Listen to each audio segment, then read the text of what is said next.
today's video, I will ask my brother some questions about Rizal.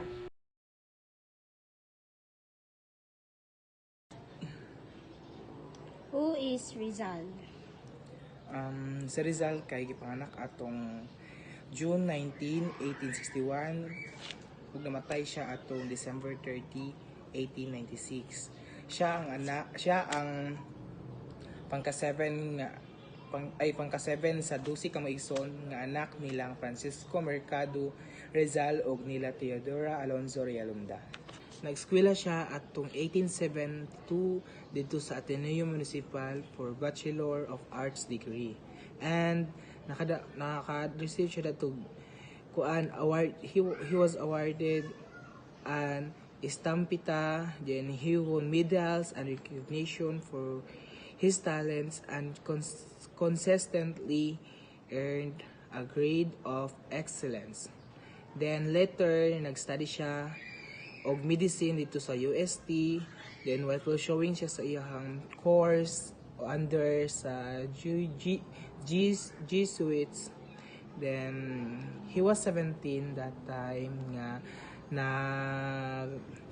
na-sealed siya for Spanish where he enrolled at Universidad Central de Mildred.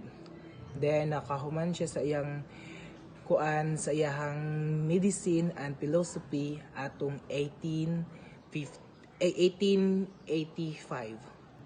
Nakatuon siya og mga languages sa pag-travel niya sa mga nasod.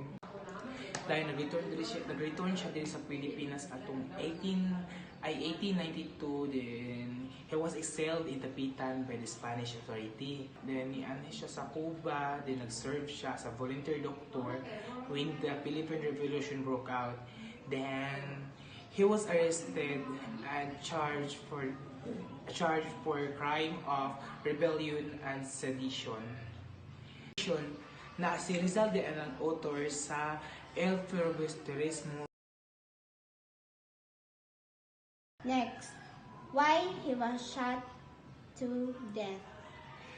Gishot siya, ay binipusil siya at December 30, 1896 tungod kay sa iyang pag-volunteer niya sa doktor during the Philippine Revolution. Why he is our national hero? Well, una na siya nga ng national hero tungod sa, di ba pagkamatay niya,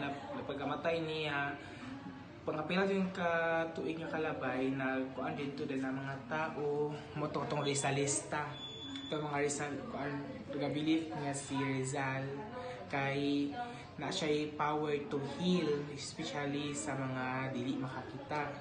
Dahil, ang katong nga mga tao, mao ito ang baga, kaning Rizalista group, mao siya nga ginatawag ay most popular nga ginatawag as a Iglesia Watawat ng Lahi. Sila din ang nangusog nga kanon ang gawas sa mga iyang ipangsulat nga mga books ni Rizal. Siya katupod ang mga Rizalista ang nagtawag siya pod nga ang bayani, which means the hero. Then mo sila pod ang nangusog nga nung si Rizal dapat ang mahimo og national hero that time. Okay. Then more na akong pagsabot sa Rizal. So that's all.